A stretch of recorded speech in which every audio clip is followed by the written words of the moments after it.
And the Cambridge is no uh, ordinary multi-billionaire. The founder of the Ikea furniture empire travels economy class, drives a 10-year Volvo, and buys his fruit and vegetable in the afternoons, when prices are often cheaper.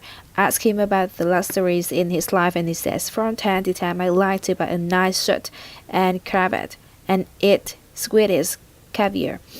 Mr. Canberra is one of Europe's greatest post-war entrepreneurs. What began as a mere outdoor business in 1943 has grown into an international retailing phenomenon across 31 countries with 70,000 employees. Sales have sales have risen every single year. The IKEA catalog is the world's biggest annual print run an incredible 110 million copies a year. Mr. Campbell has grown extraordinarily rich. He is worth $13.4 billion, about £8.7 billion, and is the 17th richest person in the world, according to Forbes, the U.S. magazine. The concept behind IKEA's amazing success is unbelievably simple: make affordable, well-designed furniture available to the masses. And then there is Mr. Copy himself, charismatic, humble, private. It is his ideas and values that are the core IT philosophy. Best known for his extremely modest lifestyle, he washes his plastic cups to recycle them. He has just left his long-standing Swedish paper because he found one in Switzerland when he leaves, who charges only 14 about £6 for a cut. That's a reasonable amount, he chuckles.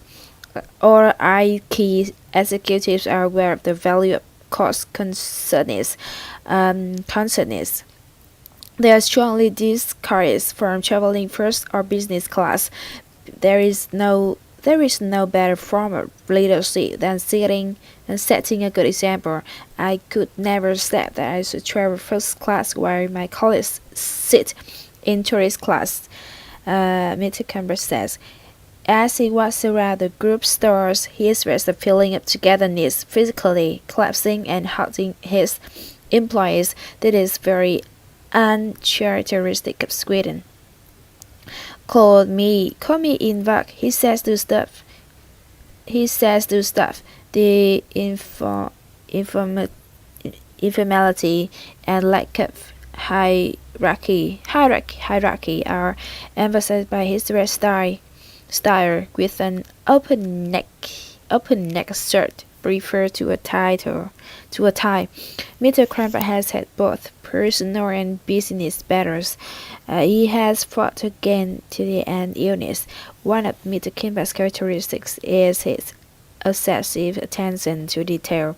When he visits his stores, he talks not only to the managers but also the floor staff and customers. A recent visit to sick of the group's Swedish store has produced 100 details to discuss.